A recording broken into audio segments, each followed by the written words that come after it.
NFL, they've changed the name of this thing over the years. It used to be the NFL owners meetings. Now it's the NFL annual meeting. At one point, it was a league meeting. I'm joined by Andrew Siciliano, who knows a thing or two about how many of these have you been to? I don't know. Good morning, by the way. Good morning. Good morning. It's a good question. I don't go every year. I go most years. Internally, as a former league employee, they always we on the network are always told it is never the owners' meeting. I think it is the annual meeting. Annual meeting. Okay. And for example, if when the owners get together, say in Dallas or New York, or whatever, in season, it's the fall meeting. It's never the owners' meetings. Right. It's never the owners' meetings. Okay. All right. So it's not the owners' meetings. Now that the annual meeting, the fall meeting, the spring meeting. Sure. Yes. That's good to know. We appreciate that from the Shield. You now are calling Browns games, which is really pretty cool because that's the organization you grew up loving. Absolutely. Even as a DMV guy, grew up loving the Browns. Listen, I grew up in Reston, and the old facility was out on 28, and a bunch of the Skins lived in Reston, and I don't get me wrong, they were winning Super Bowls, and as if I was fortunate enough, my old man found tickets. Like, we had neighbors that had tickets. When I'd go when I could go, and I certainly rooted for the Skins as a kid. But my dad is from Cleveland and raised us a Browns fan.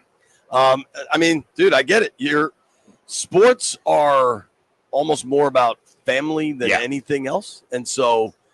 And I think, especially in the DMV, I feel like people don't understand Browns fans, but having worked some games there, and I've done a bunch of preseason games in Cleveland, oddly, that fan base is rabid. I'd say it's similar to the fan base back home in that it's the only sport in town, truly. And that's not a knock on the Caps, who finally got to raise the cup. We'd go to the Caps Center in Landover as kids all the time, and I grew up a huge Caps fan.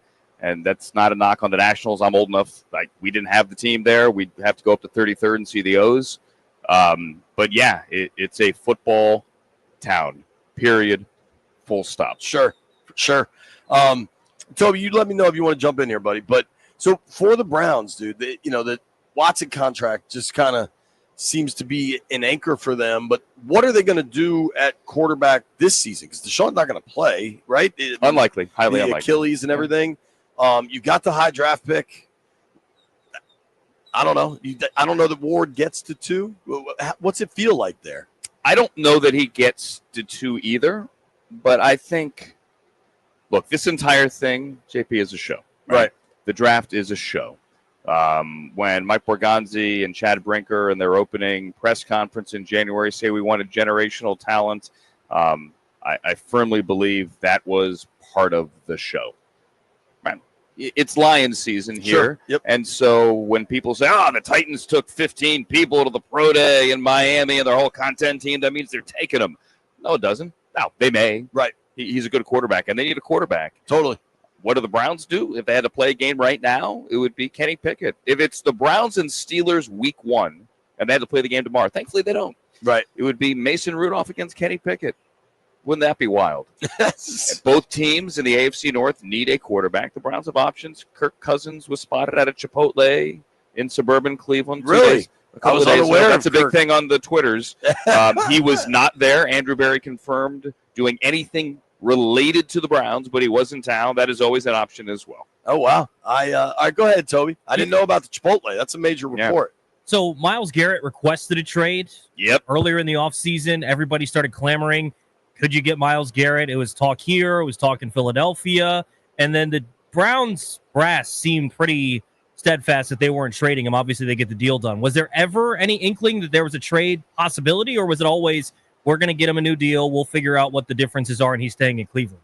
They always intended, from the way I understand it, from the day the season ended, to extend him. He deserved, I think he is the best defensive player in the NFL. The advanced metrics will tell you that he had an even better season in 24 than he did in 23 when he actually won DPOY. So they were going to extend him. Obviously, he requested the trade, but they were going to put a big number in front of him regardless. And they were adamant they were not going to move him, period. And when they said that at the Combine, I don't know that anyone believed them, but internally they were steadfast. I don't know that the phone to answer your question, the phone ever rang. I'm sure it did, but I don't know that they seriously listened. And listen, to think about trading him as well, what are the Commanders, 27? 29. 29, okay. Sorry. We're not used to numbers that No. high. I mean, NFC Championship game, 29. That's the thing about trading a guy. The teams that would have been likely destinations, like Washington, do you want to trade the best defensive player in the NFL for pick 29 and, assuming they're good next year, let's say pick 25, worst case scenario, or best case scenario? Right. I don't want those picks. Now, those if like Chicago called with 10 and something else, I might listen, but I don't know that they ever listened. Sure.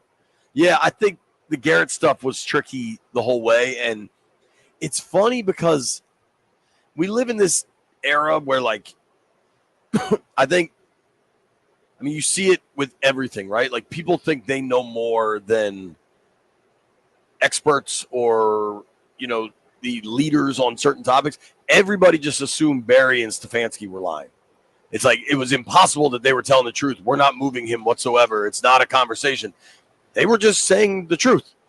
They didn't want to move him. Right. Now, from a team-building perspective, there is certainly a conversation and an argument about, hey, tear it all down, trade your best guy for the most assets, and start over. They organizationally don't want to take that route. I believe it. League-wide, the big conversation is tush push. Yeah. Where do you land on it? I think it's fine. I don't like it personally, but to me it looks more like rugby. But I mean, I'm also of the belief that if you can't stop it, don't try to legislate it. Like Aaron Glenn just said it. Go stop it. Stefanski was asked about it today, and he is not for banning it either. Unless you show me a massive injury risk and you show me injury data, Sean McDermott thinks it's an injury thing. I respect. Don't they run it with opinion. Allen, kind of? They run it with him. He's certainly a big quarterback that is effective in the run game. I don't think they should ban it. Now, I do think like what happened at the Commanders game with Frankie Louvu going over the top. I think that brought this conversation, pushed it a little bit faster forward, so to speak. But I think there's a different way to look at it. I think. Like, Frankie went over the top and he hit Jalen once. It wasn't horrible. But to me, that should have been a 15-yard personal foul. Because, if you think about it, that's unabated to the quarterback. Yeah. He flew over the top and hit the quarterback. If he had been rushing around end and blew past the tackle, obviously the official would have blown the whistle, would have been unabated. But if he had continued and hit the quarterback, that's 15. Yeah. So going over the top and hitting the quarterback should also be 15. That's true. I think what really made that difficult is that then they were trying to go hard count on him. Yeah. Like it was it's a tricky situation, but at the core, I totally agree. I think the way Green Bay has proposed this rule is so specific to Philly and what they do better than everyone that it won't pass. I think if they tried to be more generic, like players can't get pushed. You know what I mean? Mm-hmm. Like I think there's that rule used to exist. Trying to ban a player because one team because one team's really good at it, to your point, I just don't agree with it personally. There are two rule things here that are interesting. That's number one. The kickoff is the kickoff, whatever. And the Lions thing about the playoff thing to me is interesting. I like the defensive hold call too. Going to not an automatic first down. I agree. However, they always in those meetings talk about unintended consequences. And here's where I think they're going to run into massive opposition. So let's say it's 3rd and 14. Jaden's back to throw. Okay. Say Terry McLaurin goes in motion. All of a sudden he's lined up against a backer. It's a total mismatch. Right. Hold him. It'll be 3rd and 9. Right. Just tackle him. Yeah. What does it matter? And by the way, if there's a similar mismatch on 3rd and 9, hold him again. It's now 3rd and 4. I hear that. My only counter to it would be the line between defensive holding and pass interference is so narrow that, like, I think if something was egregious, I think they want the hold so that they don't have to call PI on everything. But if that starts happening where defenses realize, all right, we can just hold and not give up the first down, I think they can just call PI and get the first down. Maybe. Sure. No, I see what you're saying. I do like the proposal to review blows to the head and some of the roughing calls. Agree. And that is, so everybody understands, that proposal is about picking flags up, not throwing more. So when we don't need her more. When Sam Darnold was hit in the face by Jared Verse on Thursday Night Football, that still would not be correct. I still don't know how they missed that, dude. They missed it. And if there's one, you want to get everyone in that room to agree on something, it's that they don't want flags thrown from upstairs. Sure. Ever. I believe it. Dude, thank you for making time. Happy Appreciate to do it. Everybody Good to give him a follow. Andrew Siciliano on Instagram, on X, TikTok, whatever you're looking for. Andrew Siciliano. TikTok, baby.